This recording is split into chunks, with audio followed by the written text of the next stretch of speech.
What drives a mother to betray the very bond of love she was meant to protect? Tonight, we uncover 10 of the darkest true crime cases in American history. From Susan Smith, who drowned her 2 young sons in a lake, to Diane Downs, who shot her children for love. From Andrea Yates, who drowned her 5 children in the grip of psychosis, to Diane Stort, who poisoned her family with antifreeze. From the twisted deception of Dee Dee Blanchard and her daughter Gypsy Rose, to Tiffany Moss, who starved her stepdaughter to death. From cult-obsessed Lori Vallow, who buried her children in her backyard, to Lacey Spears, who poisoned her son with salt for sympathy online. From Casey Anthony, whose daughter Kaylee's death divided a nation, to Megan Huntsman, who secretly killed 6 newborns and hid them in boxes. These stories reveal the ultimate betrayal of motherhood love, transformed into something monstrous. Stay with us until the end, as we journey through lies, obsession, and tragedy. And before we begin, tell us in the comments where you're watching from.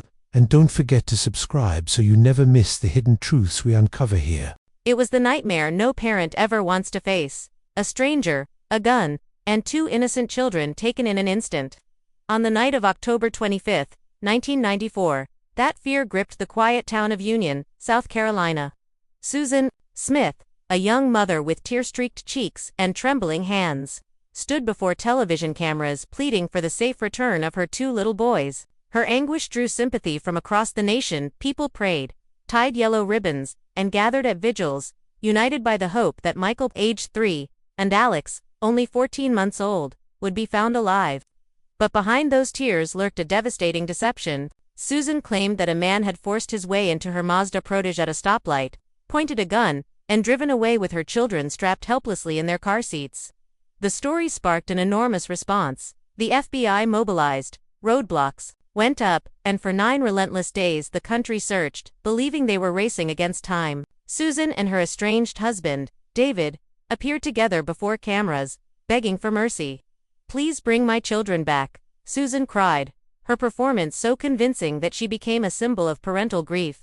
Yet detectives soon noticed cracks in her tale. Her description of the carjacker was strangely vague, her demeanor curiously detached during questioning, and she failed several lie detector tests. Slowly, suspicion shifted from an unknown intruder to the grieving mother herself. Investigators dug deeper and uncovered a troubling motive. Susan had been in a secret relationship with Tom Finley, the son of a wealthy local family, who had recently ended things in a letter that bluntly told her he wanted no part in raising someone else's children. To Susan, her sons had become obstacles to the life she desperately longed for. Less than 2 weeks later, Sheriff Howard Wells confronted her gently but firmly. "We know there was no carjacker." And in that moment, Susan's facade collapsed. She confessed to driving her children to John D. Long Lake, releasing the handbrake, and watching as the car rolled into the dark water with her babies trapped inside. For more than a week, while the nation prayed, she knew her sons were already gone beneath that lake. When divers recovered the car from 18 feet of water, the sight of the boys still buckled into their seats sent a shockwave of grief across the country. Susan's motive was as chilling as the act itself. She had murdered her children in hopes of pursuing a romance, unencumbered by motherhood. The trial became a media storm. Prosecutors painted her as a cold and calculating killer who weaponized a racist stereotype to mask her crime, while her defense argued she was a broken woman consumed by depression. The case left America stunned, forcing people to wrestle with the terrifying possibility that sometimes the greatest danger comes not from strangers, but from those we trust most. Susan's defense attorneys painted a different portrait of her, one shaped by years of torment rather than cold calculation. They revealed her history of depression, a suicide attempt in her teenage years, and the devastating trauma of ongoing sexual abuse by her own stepfather. They argued she was not a heartless killer, but a fragile woman whose mind had fractured under unbearable pressure. In July of 1995, the jury weighed both the horror of her crime and the tragedy of her past. They found her guilty of murdering Michael and Alex, yet spared her from execution, sentencing her to life in prison. Today, at 53, Susan Smith remains behind bars at Leith Correctional Institution in South Carolina. She first became eligible for parole in November of 2024, a possibility that triggered outrage and petitions demanding she never walk free. Her case remains etched in history as one of America's most infamous examples of maternal filicide, a haunting reminder of how love can twist into destruction. But Susan's crime was not an isolated story. Across the country, another mother's tale would shake the nation a decade earlier. On the night of May 19, 1983, an emergency vehicle sped toward the hospital in Springfield, Oregon. Inside was 27-year-old Diane Downs and her 3 children, all bleeding from gunshot wounds. 7-year-old Cheryl had already died, while 8-year-old Christy and 3-year-old Danny clung to life. Diane, curiously, bore only a superficial wound to her arm. She told police a terrifying tale. A stranger with wild hair had flagged her down on a dark rural road, demanded her car, and opened fire when she resisted. At first, it sounded like the kind of senseless roadside attack that could happen to anyone. Yet from the very moment she entered the hospital, something about Diane seemed disturbingly off. Doctors and nurses later recalled how her calmness bordered on eerie. Instead of fixating on her children's survival, she seemed far more concerned with the whereabouts of Robert Knickerbocker, a married man she had been pursuing obsessively. Her shifting timelines, her sudden swings from tears to laughter, and her bizarre willingness to reenact the crime for television cameras, smiling as she demonstrated how the shots were fired, turned the public's sympathy into suspicion. Investigators soon discovered her diaries, revealing an obsession with Knickerbocker and a deep frustration with her children, whom she saw as obstacles to the life she wanted. For Diane, the unthinkable solution was simple. If her children were gone, nothing would stand between her and the man she desired. The evidence was damning but incomplete. What prosecutors needed was the voice of a witness. That voice lay with 8-year-old Christy, who had survived despite catastrophic injuries. She suffered a stroke that left her unable to speak, and for months she endured grueling therapy, struggling to regain her ability to communicate. Slowly, painfully, her words began to return. Words that would hold the key to unraveling her mother's deadly lie. District Attorney Fred Hugie knew the case hinged on the fragile recovery of a little girl. He visited Christy often, carefully, earning her trust. At last, the day came when he asked her the question that would define her mother's fate. "Christy, who shot you?" After a long, heartbreaking silence, her answer cut like a blade. "Mom." That single word shattered any illusion Diane Downs had tried to maintain. When the trial began, Christy, small and trembling, yet unimaginably brave, took the stand.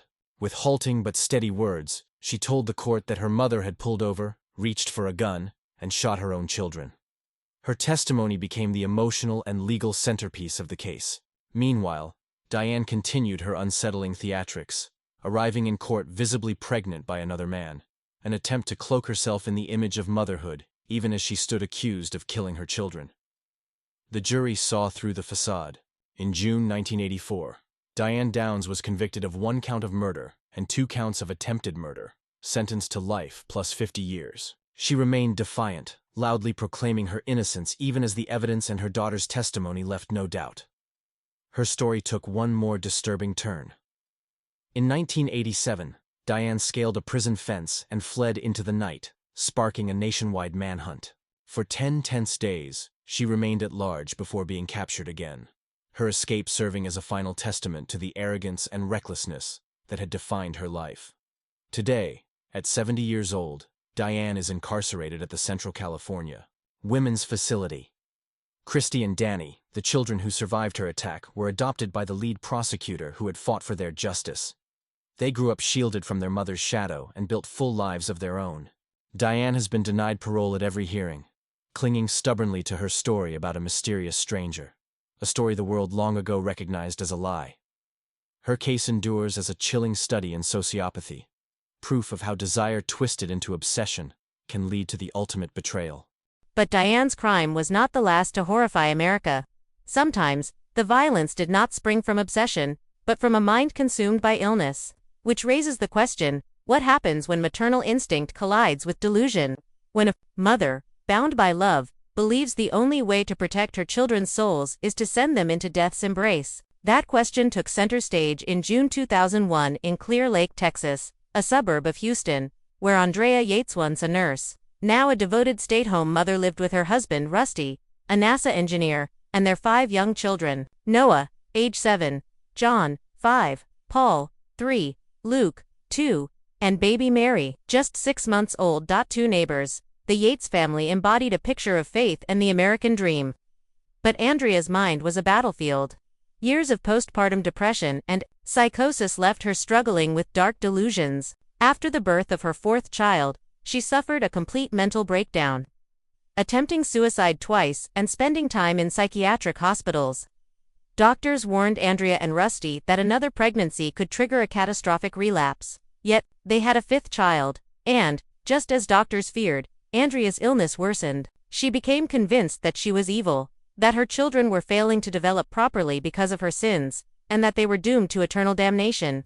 On the morning of June 20, 2001, after Rusty left for work, Andrea stood alone in the house with her 5 children, and in the silence of that ordinary suburban morning, her delusions took control, driving her toward a decision that would shock the nation. Andrea Yates believed her children's souls were under siege by the devil, and in her shattered mind the only way to save them was to send them to heaven. In a grim and methodical sequence, she led each child into the bathroom and drowned them. When her oldest, Noah, walked in and asked what was wrong with his baby sister, Andrea chased him through the house, dragged him back, and forced him under the water, despite his desperate struggle. When it was over, she placed their small bodies on her bed and covered them with a sheet. Then, with chilling calmness, she dialed 911 and said flatly, "I just killed my kids." She called her husband next, telling him simply, "It's time. I did it." When police arrived, Andrea was disturbingly detached, her mind lost in psychosis. The nation erupted in debate. Was she an evil murderer or a gravely ill woman? In her first trial in 2002, prosecutors argued that she was legally sane, pointing to the careful way she carried out the killings.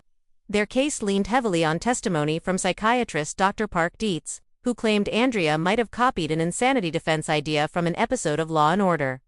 The jury believed them, and Andrea was convicted of capital murder, sentenced to life in prison. But years later, it was revealed that no such television episode ever existed. That false testimony led an appeals court to overturn her conviction. And in 2006, she faced a second trial. This time, the defense painted a far more accurate picture of Andrea's illness, showing how postpartum psychosis had destroyed her connection to reality. The jury found her not guilty by reason of insanity. Instead of prison, Andrea was committed to a secure psychiatric hospital in Texas, where she remains today at age 60.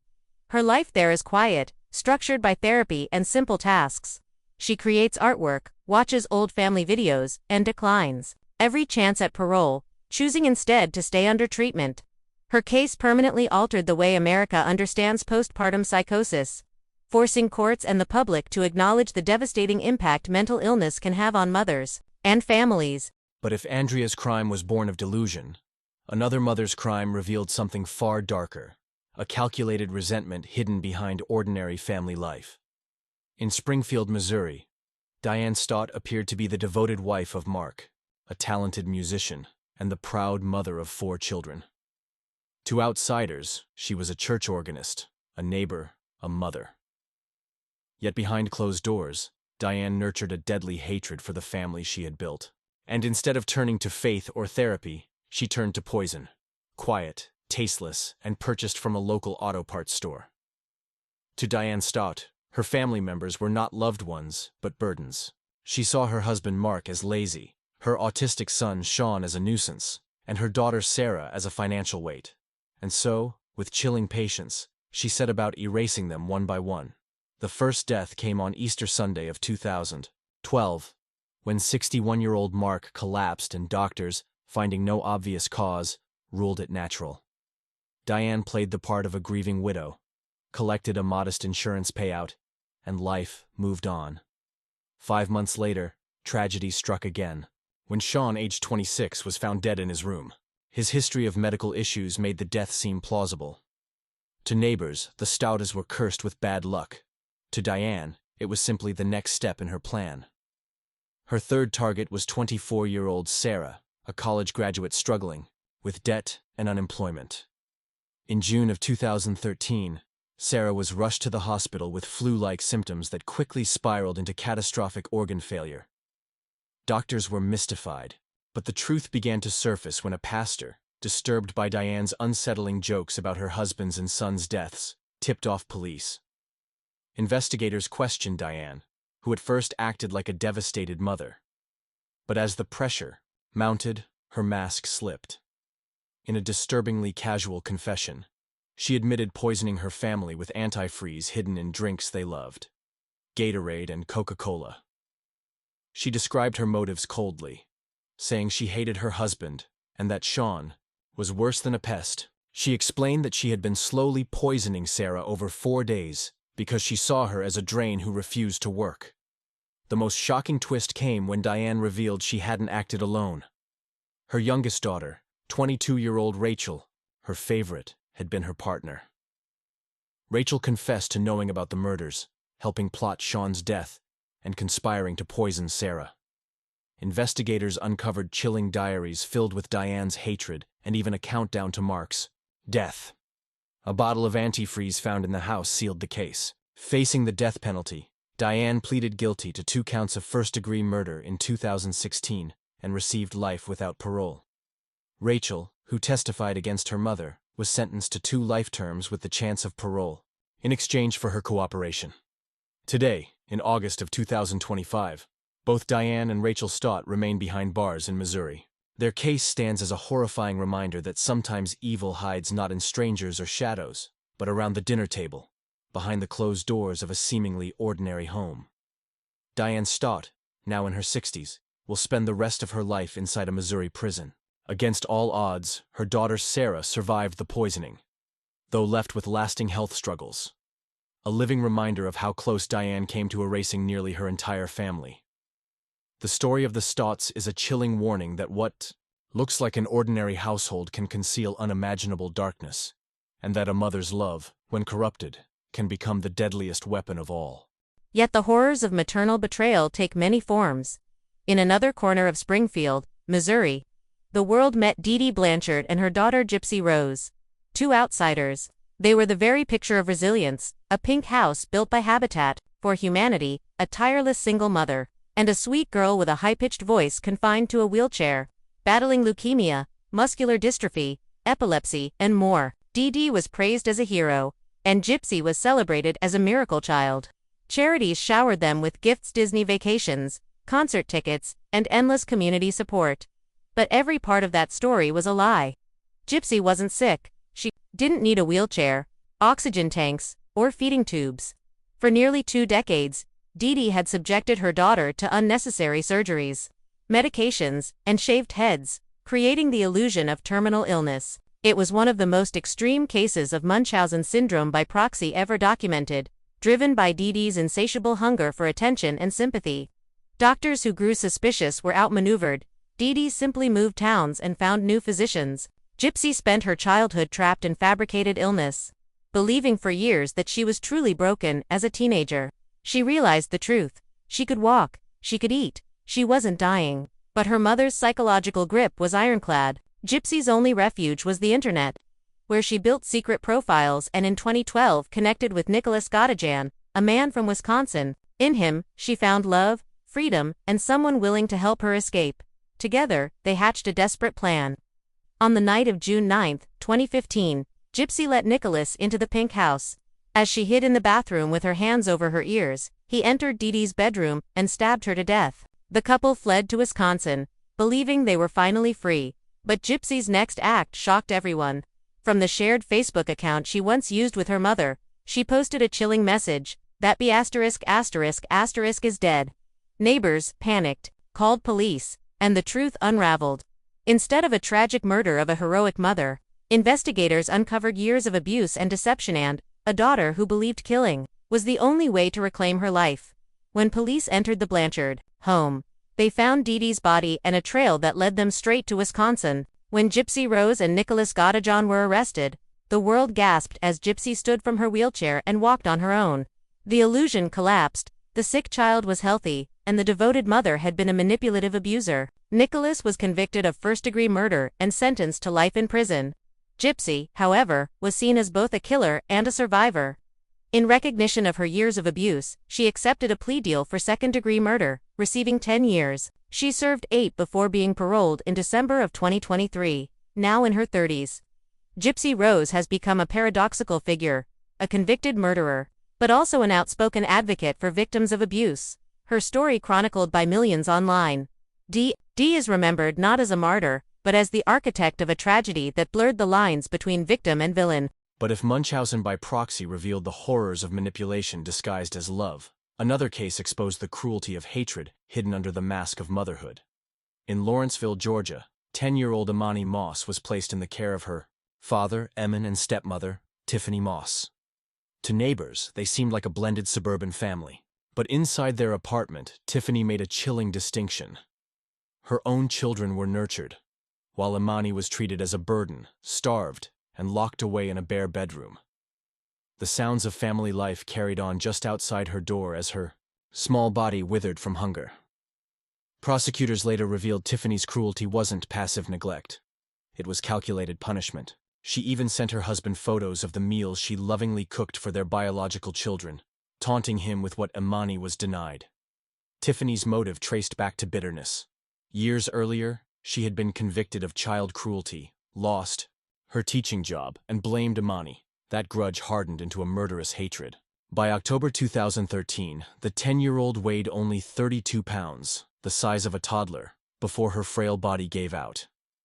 Instead of remorse, Tiffany and Emin tried to erase their crime. They bought a steel trash can, stuffed Imani's emaciated body inside, and attempted to burn her remains. When the crude attempt failed, they dumped the can in a wooded area. Days later, maintenance workers discovered the horror. The legal reckoning was swift. Emin Moss, who had done nothing to save his daughter, pleaded guilty to felony murder to avoid the death penalty.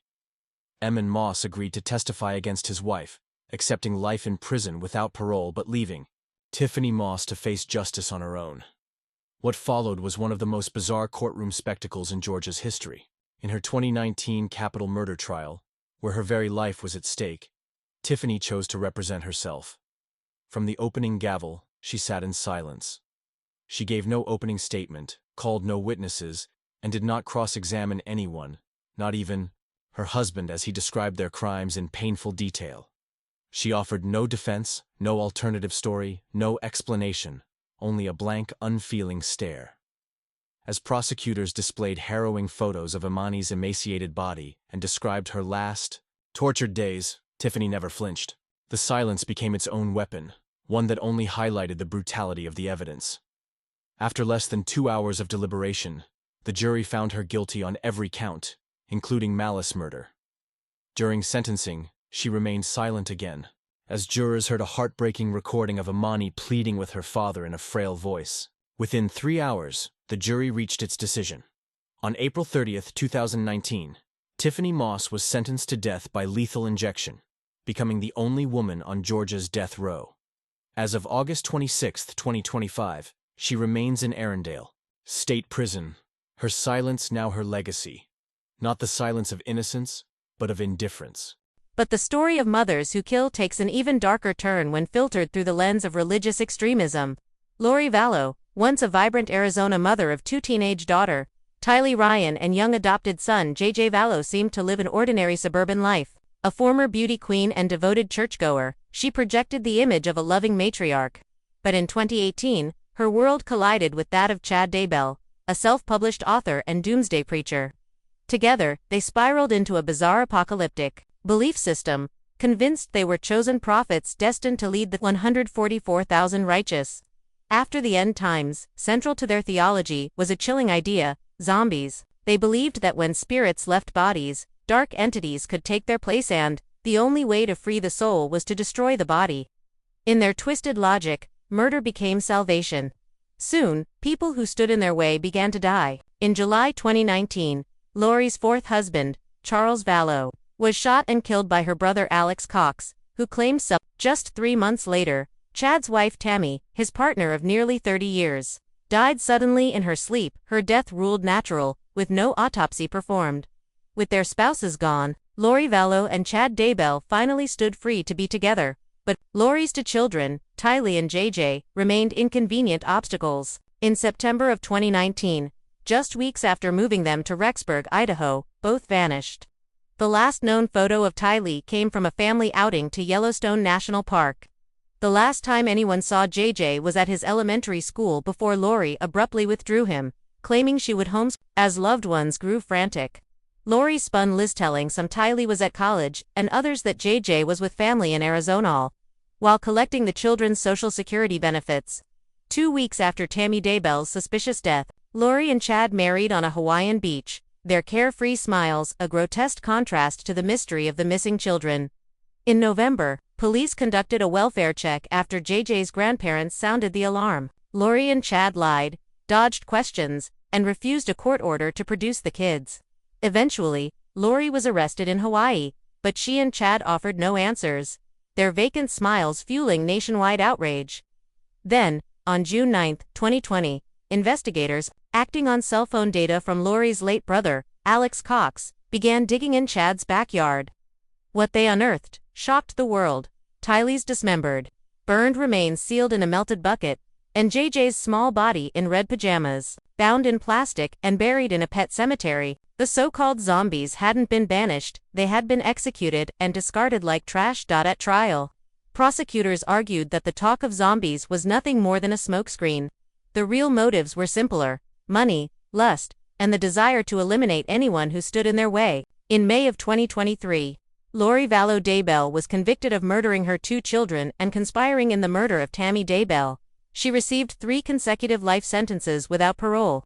Today, in August 2025, she sits in the Pocatello Women's Correctional Center in Idaho. Her saga, a grim reminder of how faith twisted into fanaticism can breed the most unthinkable evil. And yet, in the digital age, not all maternal deception hides behind theology or secrecy. Sometimes, it is performed in the spotlight of social media itself. For thousands of online followers, Lacey Spears was a devoted mommy blogger, chronicling her son's constant medical struggles with heartbreaking posts and sympathetic photos.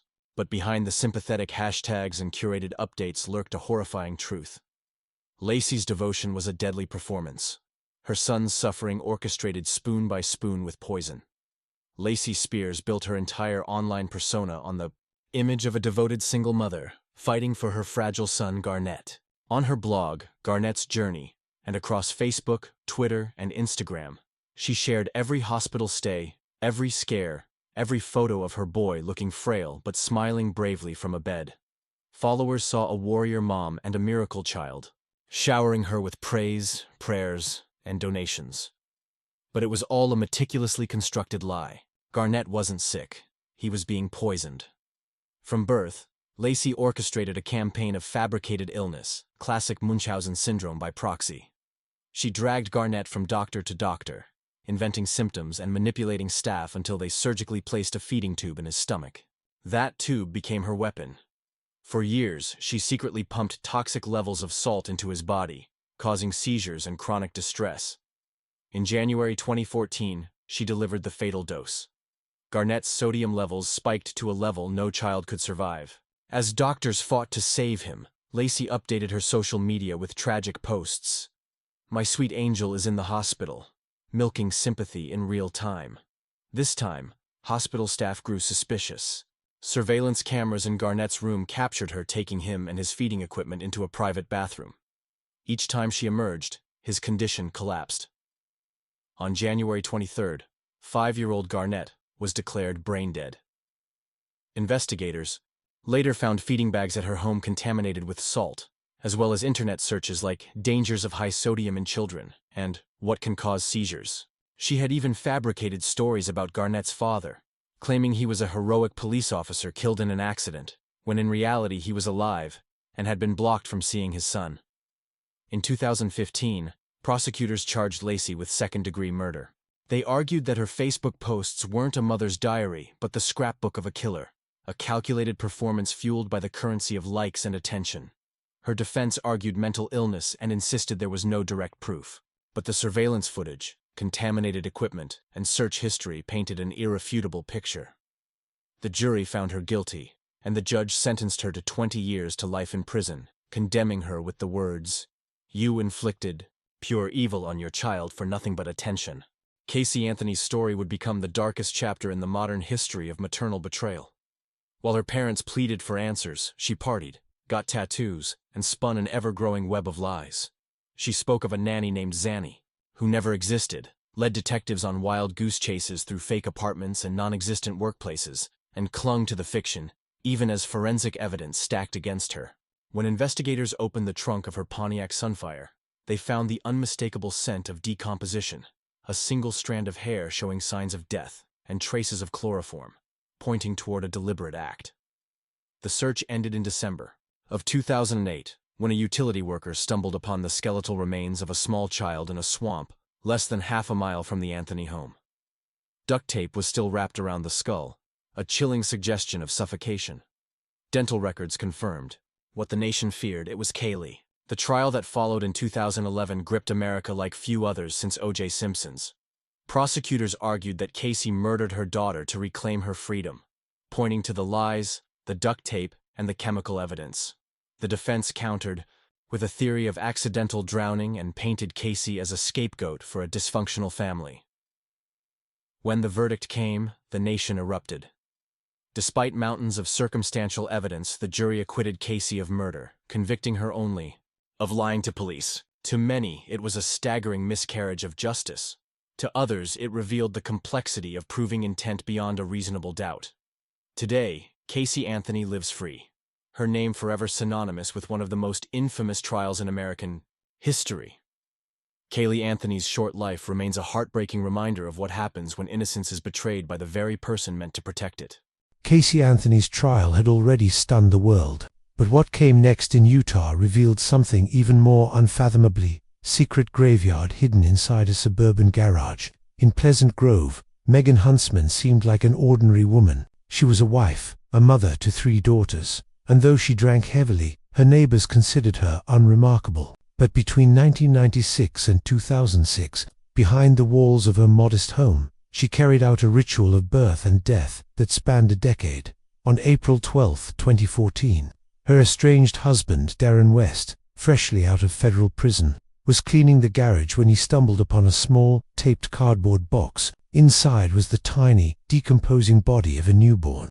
Horrified, he called police. Investigators arrived and began a careful search. Box after box emerged from the clutter. By the end of the day, they had discovered the remains of 7 infants, each hidden in its own makeshift coffin. Confronted with the evidence, Megan confessed in a disturbingly calm manner.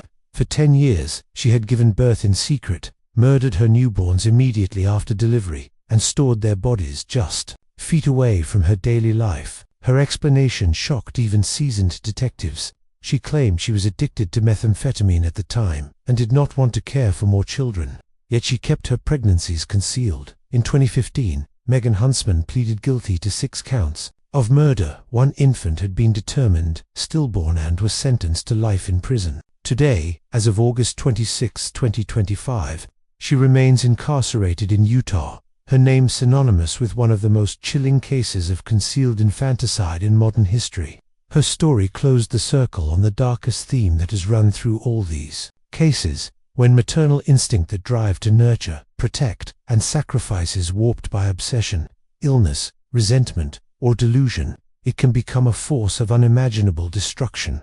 From Susan Smith, who drowned her boys in a lake, to Diane Downs, who shot her children in cold blood; from Andrea Yates, who drowned her 5 in a psychotic haze, to Diane Stott, who poisoned her family with antifreeze; from Dee Dee Blanchard, whose deception ended in her own murder, to Tiffany Moss, who starved her stepdaughter to death; from Lori Vallow, who buried her children in a cult's twisted vision, to Lacey Spears, who poisoned her son for online sympathy, to Casey Anthony, who partied while her daughter lay dead, and to Megan Huntsman, who birthed and buried 6 newborns in cardboard boxes. The thread that runs through them is chilling. These were mothers who inverted the sacred role of protector, turning nurture into torment and shelter into execution. Their crimes remind us that evil does not always appear as a stranger in the night. Sometimes it wears the face of a mother, the voice of comfort, the smile of reassurance.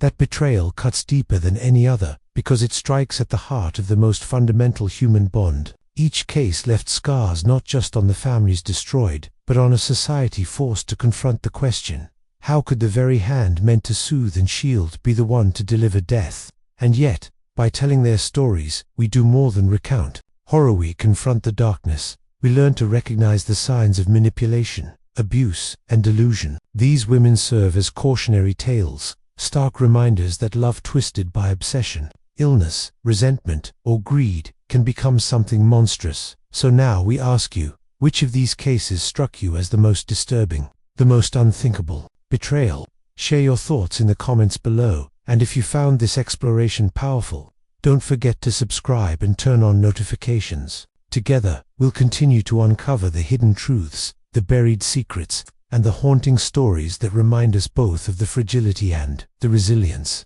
of the human spirit. From mothers who drowned their children to those who poisoned, starved, or sacrificed them to cult beliefs. These cases expose the darkest betrayal of all, the destruction of the maternal bond. Which of these stories disturbed you the most? Share your thoughts in the comments, and make sure to subscribe so you never miss the next hidden truth.